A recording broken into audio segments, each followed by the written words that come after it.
नमस्कार दोस्तों। विधि का विधान श्री राम का विवाह और राज्याभिषेक दोनों शुभ मुहूर्त देख कर ही किए गए थे। फिर भी ने वैवाहिक जीवन सफल हुआ नहीं राज्याभिषेक। और जब मुनि वशिष्ठ से उसका उत्तर मांगा गया तो उन्होंने साफ कह दिया, सन्यु भरत भावी प्रबल बिलखियु कहु मुनिनाथ, हानि लाभ जीवन मरण यश अपयश विधि हाथ। अर्थात जो विधि ने निर्धारित किया है वही होकर रहेगा। न राम के जीवन को बदला जा सका न कृष्ण के, नहीं महादेव शिव जी सती की मृत्यु को टाल सके, जबकि महामृत्यु जप मंत्र उन्हीं का आह्वान करता है।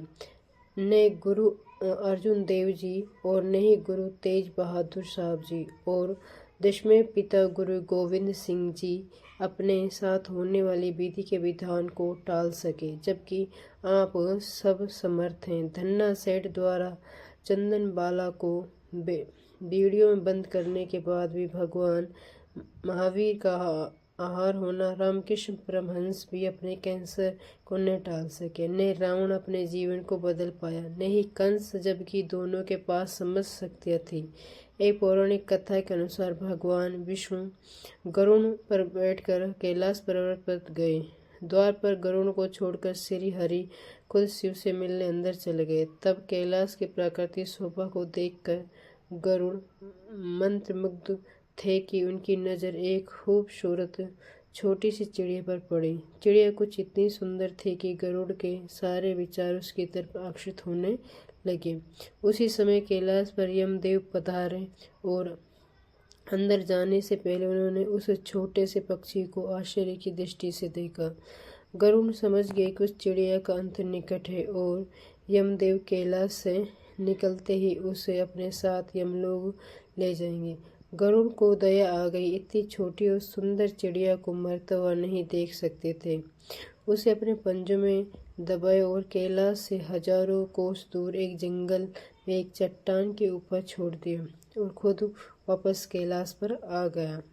आखिर जब यम बाहर आए तो गरुड़ ने पूछ लिया कि उन्हें उस चिड़िया को इतनी आश्चर्य भरी नजरों से क्यों देखा। यमदेव बोले, गरुड़, जब मैं उस चिड़िया को देखा तो मुझे ज्ञात हुआ कि वह चिड़िया कुछ ही पल बाद यहाँ से हजारों कोस दूर एक नाग द्वारा खा ली जाएगी। मैं सोच रहा था कि वह इतनी जल्दी इतनी दूर कैसे जाएगी, पर अब वो वहाँ नहीं है तो निश्चित ही वो मर चुकी होगी। गरुड़ समझ गए मृत्यु टाली नहीं जाए, कितनी भी चतुराई की जाए। इसलिए श्री कृष्ण कहते हैं कि करता तो वही है जो मैं चाहता हूँ, परंतु होता वही है जो मैं चाहता हूँ।